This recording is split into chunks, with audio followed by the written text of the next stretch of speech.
सियोंग्या ने शिफैन के लिए कुछ अतिरिक्त खाना पैक कर दिया। दोनों ने ली शिन के अपने गांव वापस जाने की इच्छा के बारे में बात की। शिफैन को लगा कि शायद ली शिन ने अभी तक पक्का फैसला नहीं किया था। सियोंग्या ने कहा, इतने सालों से हम एक दूसरे से बार बार चूकते आए हैं, शायद हम एक दूसरे को वैसा प्यार ही नहीं करते। शिफैन सू यी से मिलने गई। उसे विदेश में पढ़ाई के कुछ डॉक्यूमेंट्स लिखने थे और वह इस प्रोजेक्ट के बारे में उससे कुछ जानकारी लेना चाहती थी। सू यी ने शिफैन की मदद की। वह बार बार उसे घूरती रही। थककर सू यी सोफे पर ही ऊँघने लगा। शिफैन ने धीरे से उसका चश्मा उतार दिया। शिफैन उसके सुंदर चेहरे को देखते हुए अनजाने में ही उसे चूमने के लिए बढ़ी, लेकिन तभी दरवाजे की घंटी बज उठी। शिफैन को दरवाजा खोलने जाना पड़ा। ली जी सू यी से मदद मांगने आया था। कल उनके टीचर यू उनके एसेज जांचने वाले थे। शिफैन ने मौका पाकर वहां से निकलने में ही भलाई समझी। सू यी भी नाराज था और उसने ली जी को घर के अंदर आने तक नहीं दिया। शिफैन घर लौटी और अभी जो हुआ था उसके बारे में सोचकर शर्म से गड़ी जा रही थी। वो अपार्टमेंट के गेट पर लगी स्नैक्स की दुकानों की ओर बढ़ी। सू यी भी उसके साथ लेट नाइट स्नैक्स करने आया। शिफैन ने कहा, डॉक्यूमेंट्स की अब कोई प्रॉब्लम नहीं है, बस थोड़ा रिवीजन बाकी है। फिर उसने पूछा कि वह विदेश कब जा रही है और पता चला कि फरवरी में। घर लौटकर शिफैन ने टाइम डिफरेंस चेक किया। अगर वह विदेश चली गई तो लंबे समय तक सू यी को देख नहीं पाएगी। वह सोच में पड़ गई, क्या इतना स्वार्थी बनना ठीक होगा। अगले दिन टीचर यू ने ली जी और बाकी सभी के एसेज रिव्यू किए। ली जी ने सू यी से पूछा, क्या आज भी जल्दी निकल रहे हो? अगर डेट पर जाना है तो जल्दी जाओ। टीचर यू ने पूछा, ये क्या चल रहा है? ली जी ने बताया, कल मैंने अनजाने में शिफैन और सू यी की डेट में खलल डाल दिया था। टीचर यू ने सू यी की तरफ देखा, ये सब क्या है? सू यी ने समझाया, हम बस कुछ प्रोजेक्ट पर चर्चा कर रहे थे। टीचर यू ने उसे छेड़ा, ओहो, किसी को तो सच बोलने में शर्म आ रही है। आखिरकार सू यी को मानना पड़ा, हाँ, मैं शिफैन को परस्यू कर रहा हूँ। ये सुनकर टीचर यू खुशी से झूम उठे। अगले दिन सू यी अस्पताल गया। उसके कोलीग ने उसे देखा और हौसला बढ़ाते हुए कहा, लगे रहो, तुम कर सकते हो। एक कोलीग ने पूछा, कैसा चल रहा है? क्या तुम्हें प्लानिंग में मदद चाहिए? सू यी हैरान रह गया, क्या पूरा अस्पताल पहले से जानता है? कोलीग हंसा, आधे से ज्यादा तो जानता ही होगा। इधर शिफैन के माता पिता जोश खरोश से उसके लिए रिश्ता ढूंढ रहे थे। शिफैन ने आनाकानी की, अरे मम्मी, ब्लाइंड डेट की क्या जरूरत है? जो लोग ब्लाइंड डेट पर जाते हैं वे शादी के लिए ही तलाश करते हैं। मैं तो जल्द ही पढ़ने विदेश जा रही हूँ, क्या ये सामने वाले के साथ इंसाफ होगा? लेकिन माँ नहीं मानी। उन्होंने जबरदस्ती शुक्रवार शाम का मीटिंग सेट कर दिया, टाइम और लोकेशन भेजते हुए कहा, तुम्हें जाना ही होगा। शिफैन ने मन ही मन सोचा, चलो एक बार और सह लेते हैं। वो वहाँ बहुत देर तक इंतजार करती रही, लेकिन सामने वाला व्यक्ति नहीं आया। शिफैन की माँ ने उसे मैसेज किया, वह लड़का नहीं आया। मैचमेकर को पहले ही डांट दिया है, इतना बेजिम्मेदार कैसे हो सकता है? कोई अच्छी जगह खाना खा लेना। थोड़ी निराश होकर शिफैन बाहर निकली। तभी अचानक ली जी से मुलाकात हो गई। ली जी ने बताया, मेरे क्लासमेट्स का ग्रुप मिल रहा है और सू यी ने तुम्हें देख लिया था। उसने कहा कि तुम्हें भी साथ चलने को बोलूं। शिफैन ने हिचकिचाते हुए कहा, लेकिन सब तुम्हारे क्लासमेट्स हैं, मेरा आना ठीक नहीं होगा। ली जी ने हंसकर कहा, अरे क्या हुआ, सब दोस्त है, चलो मजा आएगा। शिफैन ने ली जी के साथ चलने की हाँ कर दी।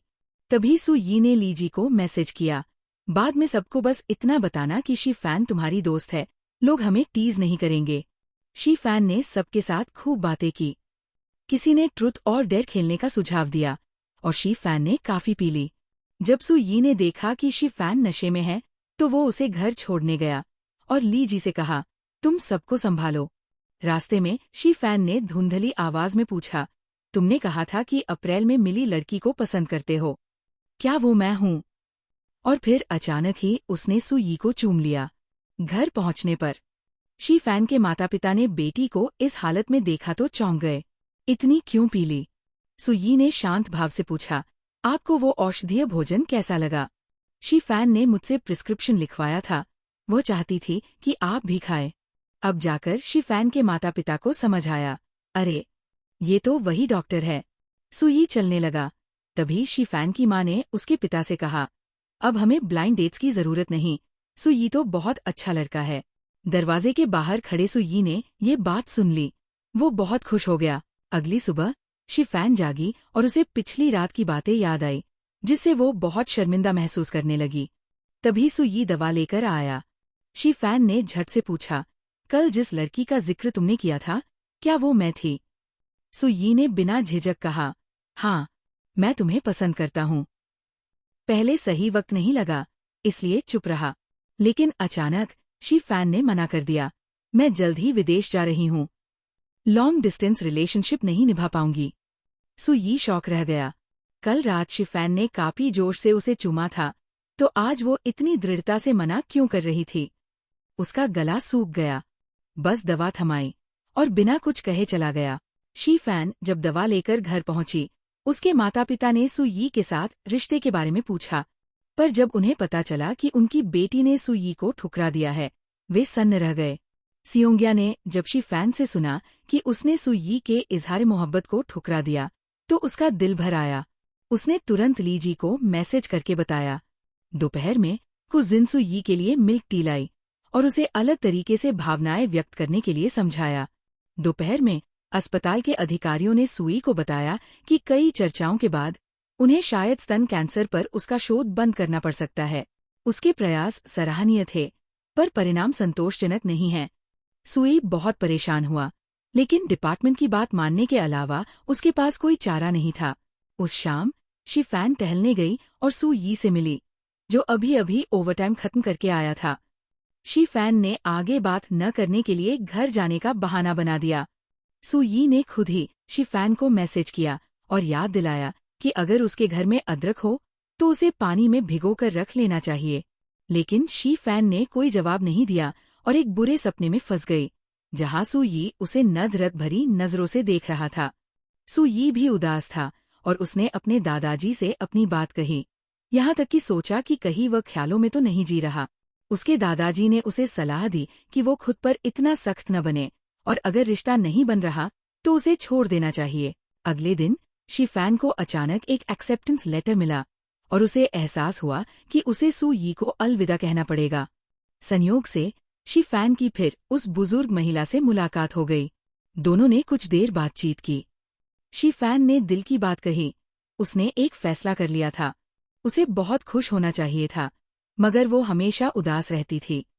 बुजुर्ग महिला ने सोचा कि शीफैन शायद इसलिए परेशान है क्योंकि वह अपने फैसले पर पछता रही है। उसने समझाया, जिंदगी आसमान के बादलों की तरह है, आना जाना सब किस्मत का खेल है। अगर रिश्ते में वाकई मिलन है तो बारिश बनकर भी एक ही झील में गिरेंगे।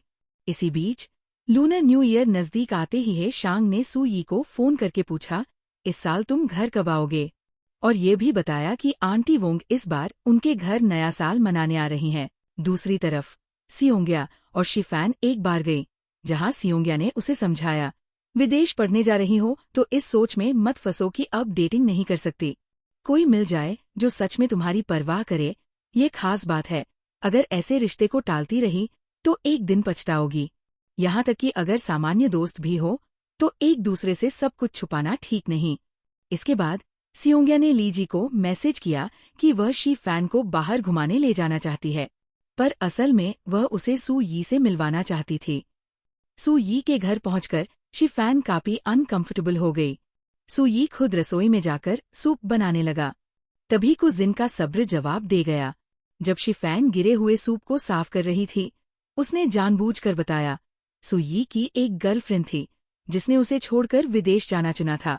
कुजिन ने साफ शब्दों में कहा, अगर तुम्हें सुई पसंद नहीं तो सीधा इनकार कर दो। बार बार मना करके फिर मिलने आना, इससे उसे और चोट पहुंचेगी। ये सुनकर शीफैन के पास सुई के घर से चले जाने के अलावा कोई चारा नहीं बचा। सुई ने तुरंत अपने दोस्तों को बाहर भेज दिया, केवल कुजिन को अकेला छोड़कर।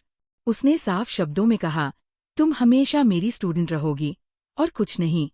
साथ ही उसने कुजिन को बताया कि अगले सेमेस्टर से वह उसकी स्टूडेंट भी नहीं रहेगी। सुई को सियोंग्या की बात याद आई। शीफैन को रिश्तों का बहुत कम अनुभव है, इसलिए उसे दोबारा दर्द सहने का डर सता रहा है। जब उसने उसके प्यार को ठुकराया था, तब भी उसका दिल टूट गया था। आखिरकार सू यी को शी फैन के दिल की पीड़ा समझ में आ गई। वहीं दूसरी ओर शी फैन को जिन के कड़वे शब्दों और अपने पूर्व प्रेमी यिन होंग की बातों को याद करके दुख से फूट फूट कर रो पड़ी। लूनर न्यू ईयर पर सू यी अपने होम टाउन लौट आया और रिश्तेदारों व दोस्तों के लिए गिफ्ट्स लाया। लेकिन हीशिन ने सू यी से केवल थोड़ी सी ही बात की, फिर एक महिला को बुला लिया।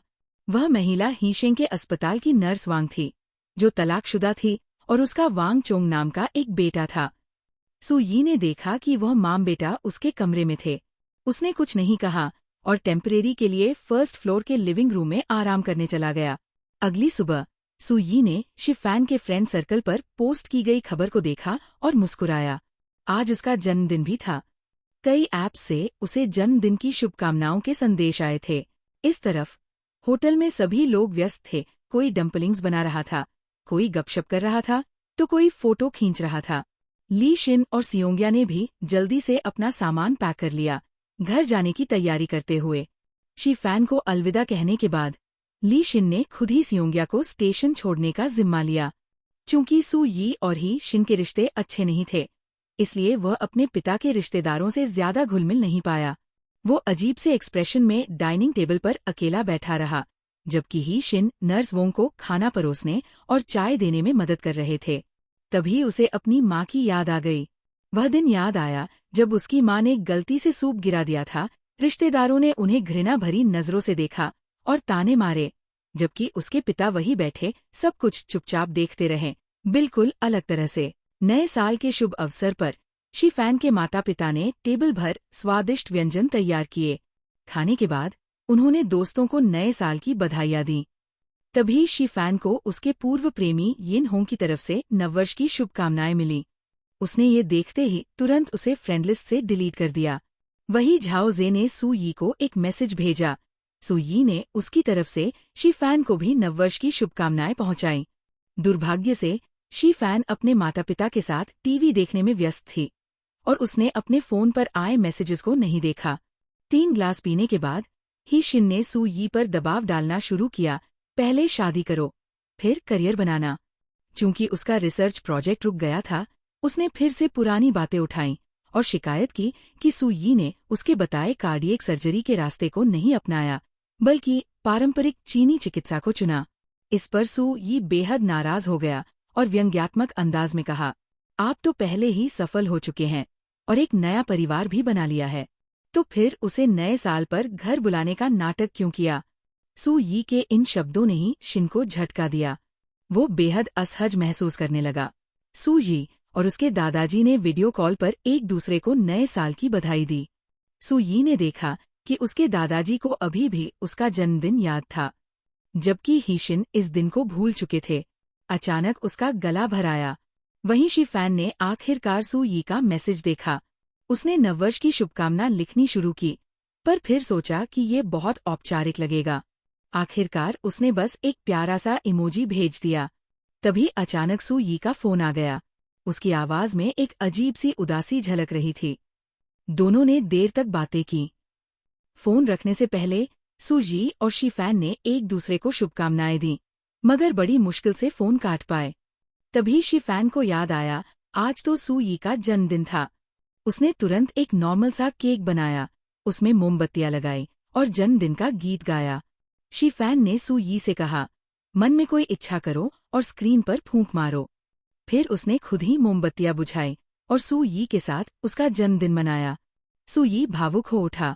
उसने कहा कि वह नववर्ष के तीसरे दिन वापस लौट आएगा। ये सुनकर शी फैन के चेहरे पर मुस्कान आ गई। तभी दोनों ने खिड़की के बाहर आतिशबाजी की आवाज सुनी, नए साल के आखिरी काउंटडाउन का स्वागत करते हुए। अगली सुबह सू यी ने एक थैली भर दवाइयां तैयार की और बिना नाश्ता किए ही अपनी साइकिल पर बुजुर्गों को मुफ्त चिकित्सा जांच प्रदान करने निकल पड़ा। ही शिन ने अपने बेटे के इस काम में कोई दखल नहीं दिया। नर्स वांग ने साफ महसूस किया कि पिता पुत्र के बीच का माहौल कुछ खराब चल रहा था। सू यी घर घर जाकर बुजुर्गों की नब्ज चेक करता और एक्यूपंक्चर करता।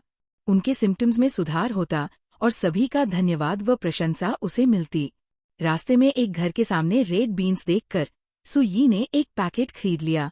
घर लाकर उसे धोया, सुखाया और पूरी तरह सूख जाने पर एक कांच के जार में भर लिया। वह इन्हें नववर्ष के तीसरे दिन शी फैन के लिए ले जाने की प्लानिंग कर रहा था। तीसरे दिन की सुबह सू यी ने अपना सामान पैक किया और लौटने की तैयारी करने लगा। नीचे उतरते ही उसकी नज़र वांग चोंग पर पड़ी। उस लड़के के चेहरे पर संयम और मजबूरी साफ झलक रही थी। वांग चोंग की समझदारी और शिष्टता ने सू यी के दिल को छू लिया। उसने स्वेच्छा से लड़के को एक लाल लिफाफा थमा दिया। थोड़ी देर बाद नर्स वांग के इशारे पर ही शिन ने भी अपने बेटे को विदा किया और उसकी कार के दूर जाने तक उसे देखता रहा। हांगझौ पहुंचते ही सू यी ने शी फैन को मैसेज किया, तुम्हारे जन्मदिन का तोहफा खरीदना है, नीचे आ जाओ। उसने शी फैन को 2 जार भरकर रेड बीन्स और कुछ नुस्खे दिए। रेड बीन्स खून का संचार बढ़ाता है और मन को शांत करता है। सू यी ने खुद भी ब्रेकअप का दर्द झेला था, इसलिए वह शी फैन की पीड़ा समझ सकता था। उसने अपना अनुभव बताया, जब दूसरों से प्यार करने की शक्ति खो जाए तो पहले खुद से प्यार करना सीखो। उसने शी फैन को समझाया, और समय बर्बाद मत करो। इसके बाद सू यी अपने दादा से मिला और उन्हें बताया, पिताजी को एक गर्लफ्रेंड मिल गई है और लगता है उनका रिश्ता अच्छा चल रहा है। दादा को अपनी बेटी के लिए दुख तो था, लेकिन वे समझते थे कि इतने साल बीत चुके हैं, अब आगे बढ़ने का वक्त आ गया है। तुम्हारे पिता की उम्र में किसी के साथ जीवन बिताना स्वाभाविक है, दादा ने शांत स्वर में कहा। सू यी ने उनकी बात समझ ली। मैं हर साल आपके और माँ के साथ नया साल मनाने आऊंगा। आखिरकार ही शिन को तो उसकी जरूरत ही नहीं थी। दादा मुस्कुराए और हामी भर दी। तभी अचानक उन्होंने पूछा, कू जिन ने अचानक पीएचडी करने और रिसर्च की दिशा बदलने का फैसला क्यों किया? कहीं तुमने उसे ठीक से नहीं पढ़ाया? सू यी ने निरपेक्ष भाव से जवाब दिया, ये उसकी अपनी पसंद है, मैं इसमें दखल नहीं देना चाहता। शी फैन को स्विट्जरलैंड यूनिवर्सिटी से एक्सेप्टेंस लेटर मिला और वो बहुत खुश हुई क्योंकि वह फरवरी या अक्टूबर में एडमिशन ले सकती थी। काफी सोच विचार के बाद शी फैन ने अक्टूबर में एडमिशन लेने का फैसला किया ताकि वो होटल में पूरे 7 साल कंप्लीट कर ले, साथ ही ज्यादा पैसे बचा सके और सबसे महत्वपूर्ण, सू यी के साथ ज्यादा समय बिता सके। सियोंग्या और ली शिन ने उसकी असली मंशा समझ ली। घर वापस आकर शी फैन ने ये बात अपने माता पिता को बताई और उनका सपोर्ट मिला। वैसे तो शी फैन सू यी को भी ये खबर बताना चाहती थी, लेकिन सोचने के बाद उसे सही मौका नहीं मिला और उसने पहले से तैयार किए गए मैसेज को डिलीट कर दिया। जब वो अगला मैसेज भेजने ही वाली थी, तभी उसने सू यी के वीचैट पर टाइपिंग मैसेज देखा। वह काफी देर तक इंतजार करती रही, लेकिन कोई मैसेज नहीं आया। मिसेज लियू अचानक बीमार पड़ गई। खुशकिस्मती से सफाई कर्मचारी ने उन्हें समय पर देख लिया। हालांकि मिसेज लियू को लगा कि ये बस उनकी पुरानी बीमारी है। शी फैन ने जोर देकर कहा कि वो अस्पताल जाए। उसने ये भी बताया कि वह पारंपरिक चीनी दवा जानती है। मिसेज लियू ने कोशिश करने के लिए हाँ कर दी। थोड़ी देर बाद शी फैन ने सू यी को मैसेज करके सलाह मांगी और मिसेज लियू के लिए हॉस्पिटल में अपॉइंटमेंट बुक करने की तैयारी की। जल्द ही शी फैन मिसेज लियू को सू यी के क्लिनिक ले गई। सू यी ने मिसेज लियू की हालत के बारे में पूछताछ की। चूंकि सीटी स्कैन धुंधला था, उसने कू जिन को मिसेज लियू का दोबारा सीटी स्कैन कराने भेजा। शी फैन अकेले में सू यी के साथ थी और सोच रही थी कि उसे अपने जाने की तारीख बदलने के बारे में बताए या नहीं। सू यी ने कुछ महसूस किया और खुद ही उसके विदेश पढ़ने जाने के बारे में पूछ लिया। जब उसे पता चला कि वो अक्टूबर में जा रही है, तो वो थोड़ा नाराज हो गया कि उसने ये बात उससे छुपाई। उसने यहाँ तक कहा कि शी फैन ने उसके साथ बेरुखी की है। जांच के बाद मिसेज लियू ने शी फैन और सू यी के रिश्ते के बारे में पूछताछ की और समझ गई कि दोनों के बीच जरूर कुछ चल रहा है। मिसेज लियू ने शी फैन से कहा कि कभी कभी वो सोचती है कि वह किसी चीज के लिए बहुत दृढ़ है और किसी के प्रभाव में नहीं आएगी, लेकिन वह अपनी असली भावनाओं को छुपा नहीं पाती। शी फैन को मिसेज लियू की बातों से हिम्मत मिली। उसके दिमाग में सू यी की छवि आ गई। सुबह सुबह सू यी ने शी फैन को मैसेज करके पूछा कि क्या उसने लाल बीन्स वाली दवा ली है। शी फैन ने अपने पापा द्वारा बनाई गई दवा की फोटो खींचकर उसे भेज दी। झाओ जे जल्दी ही अस्पताल से डिस्चार्ज हो गया।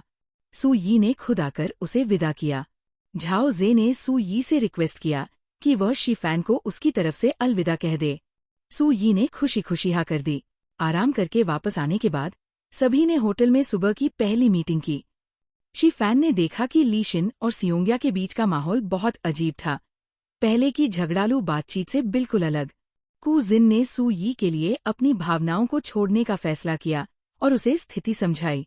अगली सुबह शीफैन ने एक फोटो निकाली और ली शिन व सियोंग्या के बारे में बातें करने लगी। आखिरकार उन्हें अपनी भावनाओं को स्वीकार करना पड़ा।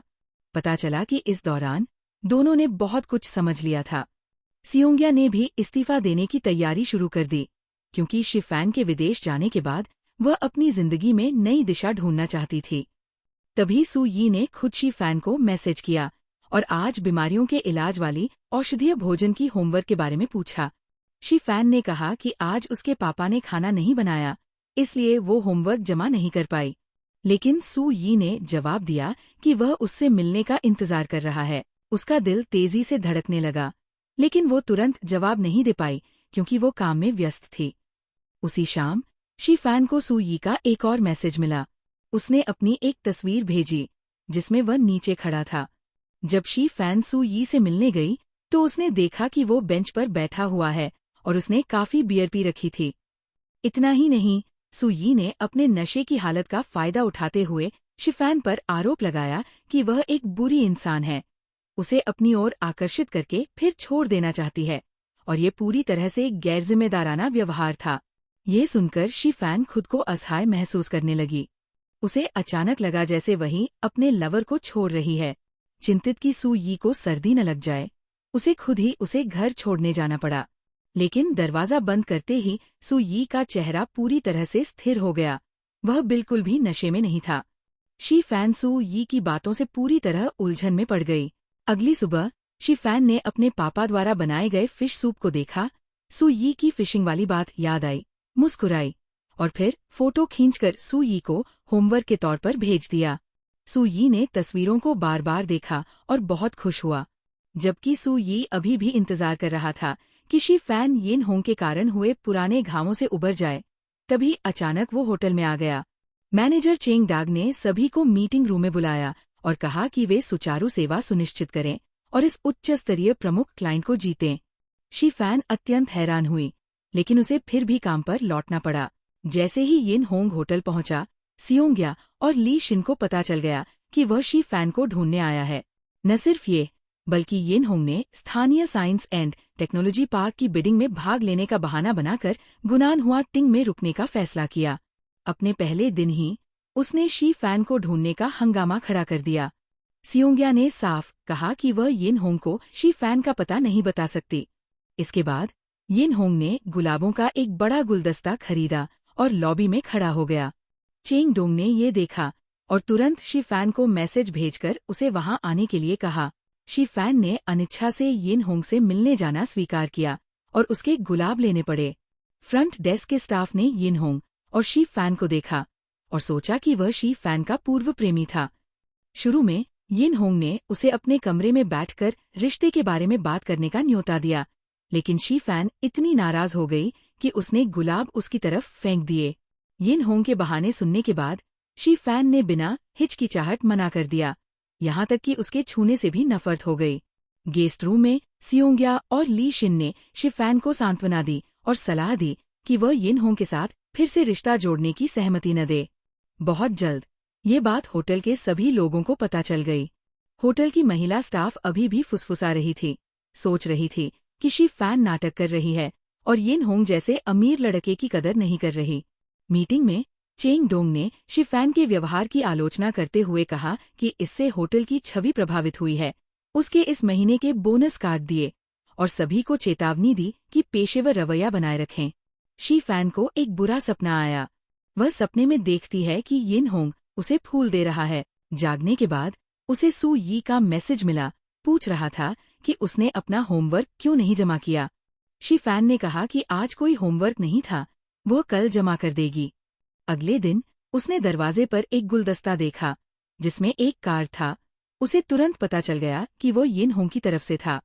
शीफैन ने सीधे फूलों को फेंक दिया। इसी बीच येन होंग के पिता ने उसे फोन किया और पूछा कि वह कब वापस आएगा।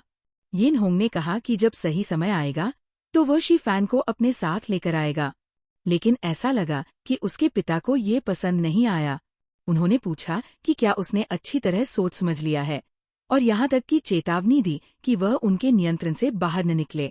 शी फैन ने बोतलबंद लाल बीन्स का पानी खरीदा, उसे कप में डाला और फिर सू यी को होमवर्क के तौर पर जमा कर दिया। सू यी को तुरंत समझ आ गया कि ये दुकान से खरीदा हुआ था।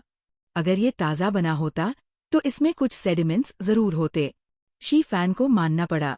जब ग्रुप ये चर्चा कर रहा था कि कहाँ खाना खाया जाए, यिन होंग पहले से ही दरवाजे पर शी फैन का इंतजार कर रहा था, उसे डिनर पर आमंत्रित करने के लिए। सियोंग्या ने रोकने की कोशिश की, लेकिन शी फैन ने सोचा कि यहाँ बात करना ठीक नहीं होगा, इसलिए वह उसके साथ जाने के लिए तैयार हो गई।